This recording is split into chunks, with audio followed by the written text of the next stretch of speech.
Hello guys, आज के lecture में हम लोग फोटोसिंथेटिक पिगमेंट्स के बारे में बात करेंगे। जो हमारा प्रीवियस लेक्चर था उसमें हम लोगों ने एक ब्रीफ ओवरव्यू देखा था फोटोसिंथेसिस का कि फोटोसिंथेसिस क्या है और कैसे इस फोटोसिंथेसिस के प्रोसेस को प्रोसीड किया जाता है। अभी फोटोसिंथेसिस की प्रोसेस में रिक्वायरमेंट होती है कुछ पिगमेंट्स की। आज के लेक्चर में हम देखेंगे किन पिगमेंट्स की मदद से फोटोसिंथेसिस को कैरी किया जाता है। प्लांट्स जो होते हैं वो किन पिगमेंट्स को यूज़ करते हैं और फोटोसिंथेसिस करते हैं, अपने लिए भोजन को बनाते हैं। तो चलिए आज का लेक्चर स्टार्ट करते हैं हम। So very warm welcome everyone, very warm welcome to Bioverse life sciences.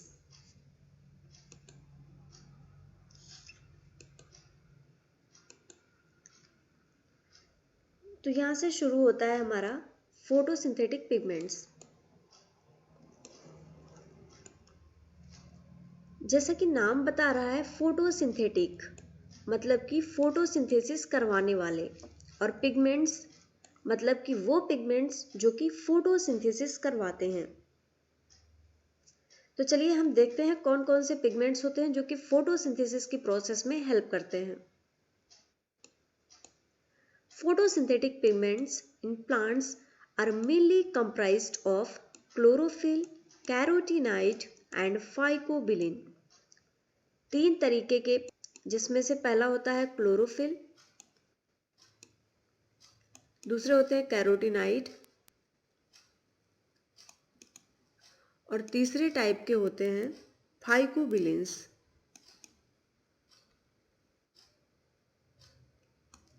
ये तीन टाइप के पिगमेंट्स होते हैं जो कि फोटोसिंथेसिस की प्रोसेस को करवाते हैं। तो चलिए सबसे पहला पिगमेंट है जो हमारा क्लोरोफिल। सबसे पहले हम क्लोरोफिल के बारे में स्टडी करेंगे। जैसा कि हम जानते हैं, बचपन से सुनते आ रहे हैं कि जो फोटोसिंथेसिस की प्रोसेस होती है, प्लांट्स क्लोरोफिल का यूज़ करते हैं और फोटोसिंथेसिस करते हैं। तो आज के लेक्चर में हम सबसे पहले यही देखेंगे कि ये क्लोरोफिल क्या है। एक ऐसा मॉलिक्यूल जो कि हम लोगों ने बहुत ही सुना है कि हाँ क्लोरोफिल कोई चीज़ होती है। तो आज देखते हैं कि क्लोरोफिल क्या होता है जिसकी मदद से प्लांट्स फोटोसिंथेसिस करते हैं। ये एक मेजर पिगमेंट होता है, सबसे ज़्यादा प्रेजेंट होता है और सबसे ज़्यादा यूज क्लोरोफिल का ही होता है। तो चलिए देखते हैं। क्लोरोफिल इज द ग्रीन, ये पहला पॉइंट आया यहाँ से कि ये ग्रीन कलर का होता है। ये ग्रीन फोटोसिंथेटिक पिगमेंट है। There are 5 types of chlorophyll present in plants। जो प्लांट्स में इनके टाइप्स होते हैं, ये 5 टाइप के क्लोरोफिल मॉलिक्यूल्स प्रेजेंट होते हैं। इनके टाइप्स हैं A, B, C, D and E। मतलब chlorophyll A, chlorophyll B, chlorophyll C, D and E। एक लाइन हाईलाइट करके दिखाई गई है यहाँ पे। Out of this, chlorophyll A and chlorophyll B occurs in higher plants। Higher plants क्या होते हैं? जो नॉर्मली हम लोग प्लांट्स देखते हैं, जो बड़े पौधे होते हैं, प्लांट्स होते हैं, हायर प्लांट्स, उनमें मेजर तरीके से क्लोरोफिल ए और बी पाया जाता है। जो हमारे आसपास के प्लांट्स होते हैं ये हायर प्लांट्स होते हैं, ज़्यादातर most of the time higher plants होते हैं। इसके अलावा अगर हम बात करें, ब्रायोफाइट्स होते हैं, टेरिडोफाइट्स होते हैं, ये मेजर तरीके से हायर प्लांट्स में नहीं आते हैं। लेकिन जो जिम्नोस्पर्म्स हैं, एंजियोस्पर्म्स हैं, ये मेजर तरीके से हायर प्लांट्स में आते हैं। और हायर प्लांट्स में जो मेजर पिगमेंट्स होते हैं वो होते हैं chlorophyll A and chlorophyll B. अगर बात करें क्लोरोफिल के, अगर स्ट्रक्चर की बात करें तो इसमें एक porphyrin like ring like structure होता है और मैग्नीशियम आयन होता है, सेंटर में मैग्नीशियम प्रेजेंट होता है और इसमें ये पोरफायरिन रिंग लाइक स्ट्रक्चर होता है इसका एक। तो चलिए अभी डिटेल देखते हैं इसका। Chlorophyll A is the universal photosynthetic pigment. Universal जहाँ पर भी ये वर्ड होता है इसका मतलब ही होता है कि मतलब ये ब्रॉड तरीके से प्रेजेंट होगा, हर जगह ये मॉलिक्यूल प्रेजेंट ही होगा। अगर बात आती है फोटोसिंथेसिस की तो वहाँ पे क्लोरोफिल ए मेजर तरीके से प्रेजेंट होगा, क्योंकि ये यूनिवर्सल फोटोसिंथेटिक पिगमेंट है। और इसका रीजन ये है as it is found in all photosynthetic plants. जितने भी फोटोसिंथेसिस करने वाले प्लांट्स हैं उनमें मेजर तरीके से क्लोरोफिल मॉलिक्यूल तो प्रेजेंट होगा ही। It is the primary photosynthetic pigment. ये प्राइमरी फोटोसिंथेटिक पिगमेंट भी है as it perform primary reaction of photosynthesis.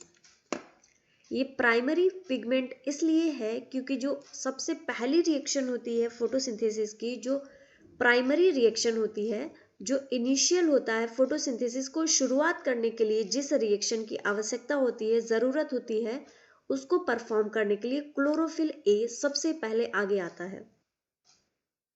इसी वजह से इसको प्राइमरी फोटोसिंथेटिक पिगमेंट कहा जाता है, क्योंकि ये प्राइमरी रिएक्शन को परफॉर्म करने में हेल्प करता है। और प्राइमरी रिएक्शन क्या होती है, चलिए देखते हैं। Includes conversion of light energy into chemical and electrical energy। Process के एक ब्रीफ ओवरव्यू के बारे में बात करें तो इसमें जो खाना बनता है लाइट एनर्जी की हेल्प से बनता है। सन से लाइट आती है,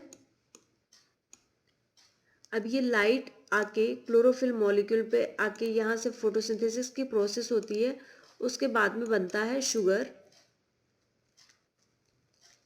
शुगर ऐसा मॉलिक्यूल है जिसके लिए फोटोसिंथेसिस की प्रोसेस हो रही थी, प्लस इसके साथ में कुछ एनर्जी भी बनती है। ये हो सकती है एटीपी के फॉर्म में या हो सकती है एनएडीपी के फॉर्म में।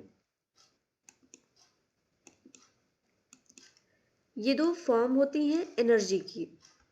ये इसलिए हम लोगों ने डिस्कस किया क्योंकि ये जो फोटोसिंथेसिस की प्रोसेस होगी ये इसमें कन्वर्जन होगा लाइट एनर्जी का केमिकल एंड इलेक्ट्रिकल एनर्जी में। केमिकल एनर्जी बनेगी और इलेक्ट्रिकल एनर्जी बनेगी। केमिकल एनर्जी शुगर के फॉर्म में बनेगी और उस शुगर को प्लांट्स यूटिलाइज करेंगे जो कि होता है स्टार्च।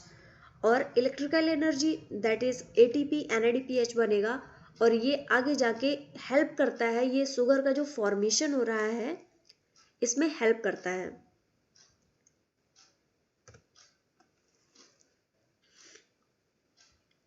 अभी हम लोगों ने ये देखा कि जो chlorophyll A and chlorophyll b हैं ये मेजर तरीके से प्रेजेंट है हायर प्लांट्स में।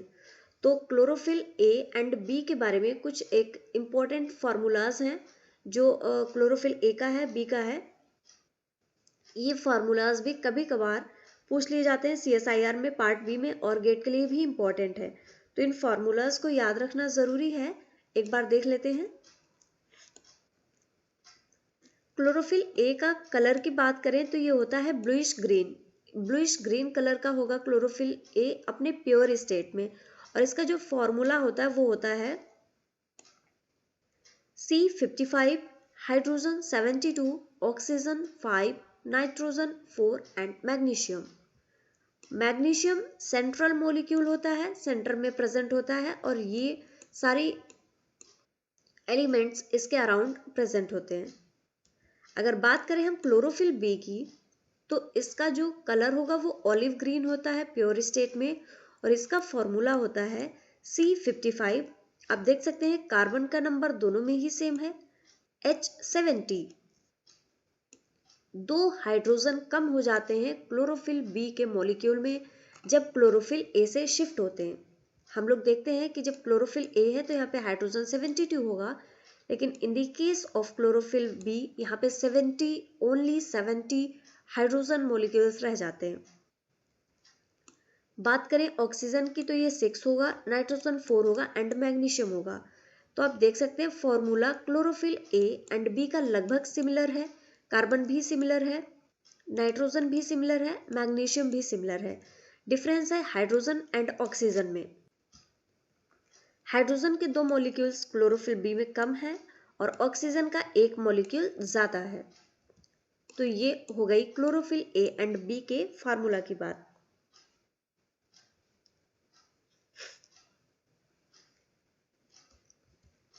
Both the chlorophyll has a tadpole-like structure with porphyrin head and phytol tail.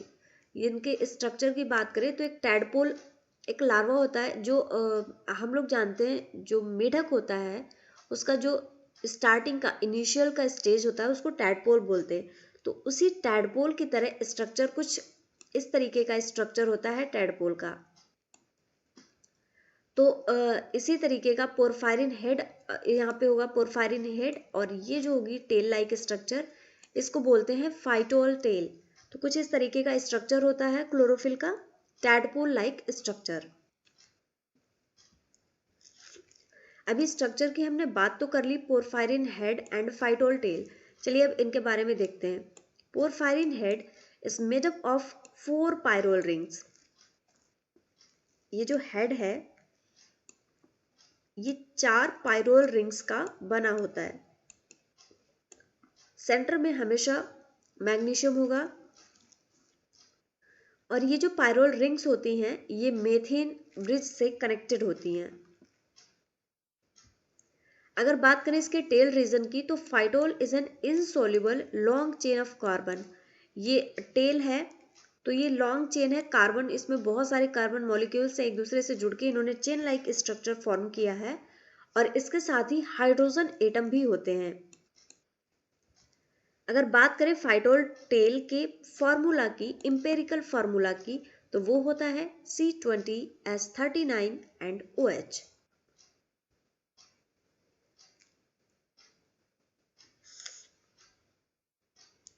Chlorophyll A molecule जो होता है ये प्लांट्स में, एल्गी में एंड साइनोबैक्टीरिया में मेजर तरीके से प्रेजेंट होता है।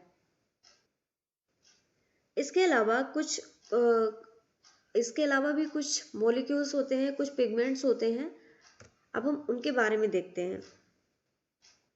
हालांकि जो मेजर एलिमेंट है फोटोसिंथेसिस के लिए, जो मेजर पिगमेंट है वो क्लोरोफिल है, लेकिन उसके अलावा भी कुछ एक्सेसरी पिगमेंट्स होते हैं जिनकी ज़रूरत होती है प्लांट्स की बॉडी में अपनी जो प्रोसेस है उसको परफॉर्म करने के लिए।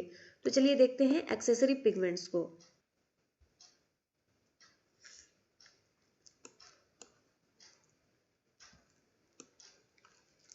सबसे पहला है कैरोटीनॉइड्स।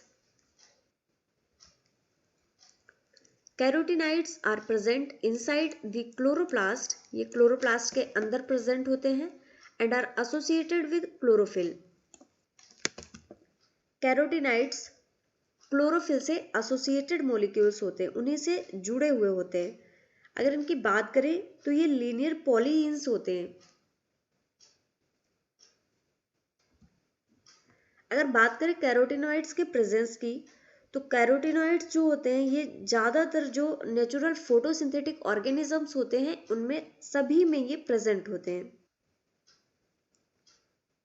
और इसके अलावा जो लाइट एनर्जी एब्जॉर्ब करते हैं ये कैरोटीनॉइड्स, ये ट्रांसफ़र कर दी जाती है क्लोरोफिल की। क्लोरोफिल ऐसा जैसा कि हमने अभी देखा कि कैरोटीनॉइड्स जो होते हैं ये एसोसिएटेड होते हैं क्लोरोफिल से, तो ये जो भी एनर्जी को एब्जॉर्ब करते हैं ये उसको ट्रांसफ़र कर देते हैं क्लोरोफिल तक।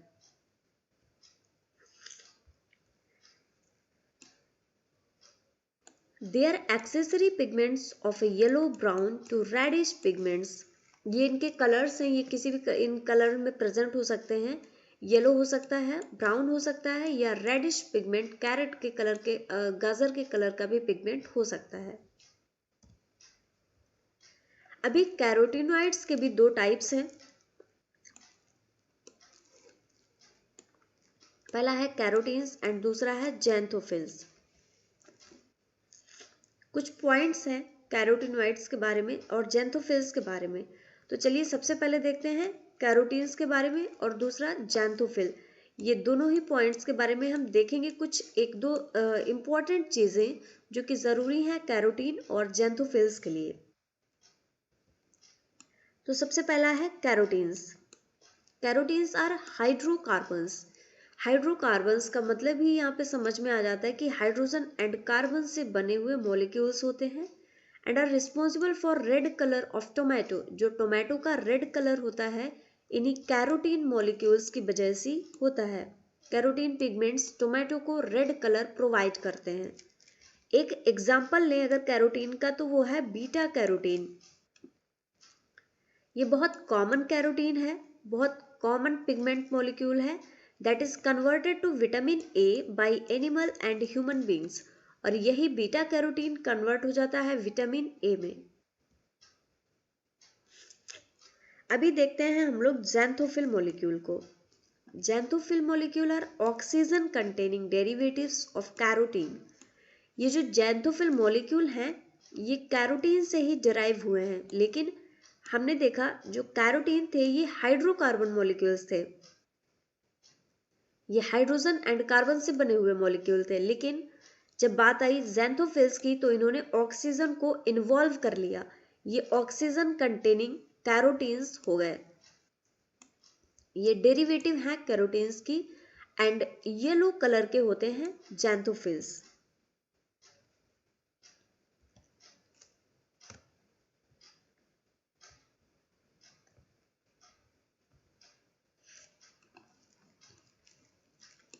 Both carotene and xanthophylls are soluble in organic solvent। ये एक इम्पॉर्टेंट पॉइंट है, आप इसको मेमोराइज करके रख सकते हैं कि कैरोटीन एंड ज़ैंथोफिल दोनों ही पिगमेंट्स soluble होते हैं किसी भी ऑर्गेनिक सॉल्वेंट में। अब अपने नेक्स्ट पिगमेंट को हम देखते हैं जो कि है फाइकोबिलिन्स। फाइकोबिलिन्स के बारे में कुछ पॉइंट्स दिए हुए हैं यहाँ पे। Phycobilins are open tetrapyrrole. Tetrapyrrole as the name indicates, tetra means 4 and pyrrole मतलब यहाँ पर भी 4 pyrrole rings present होंगी। लेकिन अभी यहाँ पे कंफ्यूजन आता है कि 4 pyrrole rings तो क्लोरोफिल में भी प्रेजेंट थी, तो फिर ये डिफरेंट कैसे है? तो डिफरेंस आता है which contains neither magnesium nor phytol। जो हम लोगों ने स्ट्रक्चर देखा था क्लोरोफिल का, वो 4 पायरोल रिंग्स थी, बीच में मैग्नीशियम प्रेजेंट है, ये पायरोल रिंग है और ये फाइटोल टेल है। लेकिन अगर हम बात करते हैं इसकी फाइकोबिलियंस में, ये 4 पायरोल रिंग्स तो प्रेजेंट हैं लेकिन सेंटर में कोई भी मैग्नीशियम मॉलिक्यूल प्रेजेंट नहीं है। इसके साथ ही इनमें कोई भी फाइटोल टेल भी प्रेजेंट नहीं है। इसी की बेस पे ये अलग है क्लोरोफिल मॉलिक्यूल से। They are water soluble, water में ये सोल्यूबल भी हैं। They are important accessory pigments of blue green algae and red algae. ये मेजर तरीके से blue green algae and red algae में प्रेजेंट होते हैं।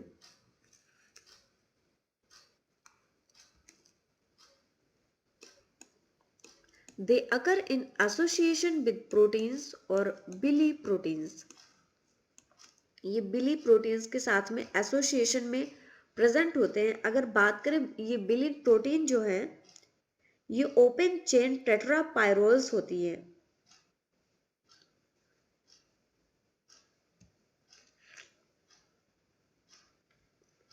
तो चलिए एक बार हम लोग रिवीजन करते हैं, जितने पिगमेंट्स हम लोगों ने पढ़े हैं देखते हैं हमने क्या।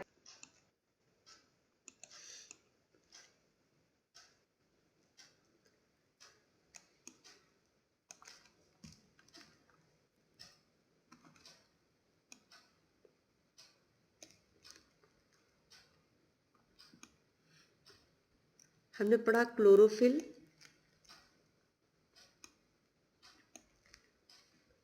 कैरोटीनोइड,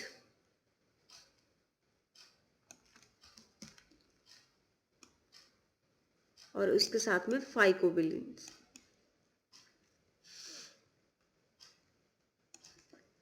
क्लोरोफिल की बात करें तो हमने इसमें पढ़ा क्लोरोफिल ए, क्लोरोफिल बी, दोनों ही मेजर तरीके से हायर प्लांट्स में प्रेजेंट होते हैं।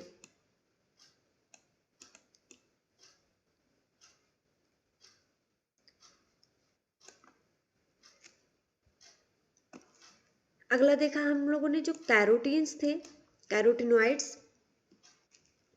कैरोटिनॉइड्स में प्रेजेंट थे कैरोटीन,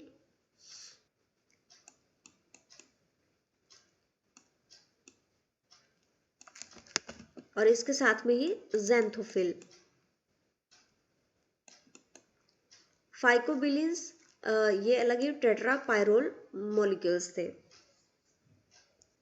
कुछ इस तरीके से हम लोगों ने अपना जो कंप्लीट था पिगमेंट्स, ये पिगमेंट्स देख लिए कौन कौन से पिगमेंट्स प्रेजेंट हैं और फोटोसिंथेसिस के लिए रिस्पॉन्सिबल हैं।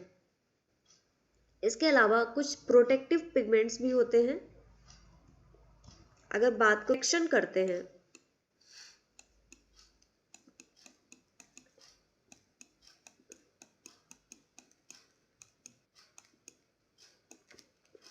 प्रोटेक्टिव पिगमेंट्स की अगर हम बात करें तो इसमें आता है एंथोसाइनिन।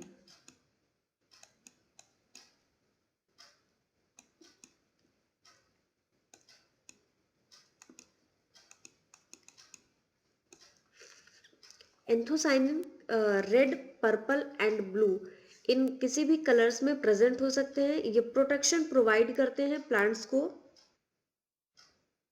और इसके अलावा कुछ फाइकोसाइनिन्स होते हैं, फाइकोएराइथ्रिन्स होते हैं, ये पिगमेंट्स भी प्रेजेंट होते हैं।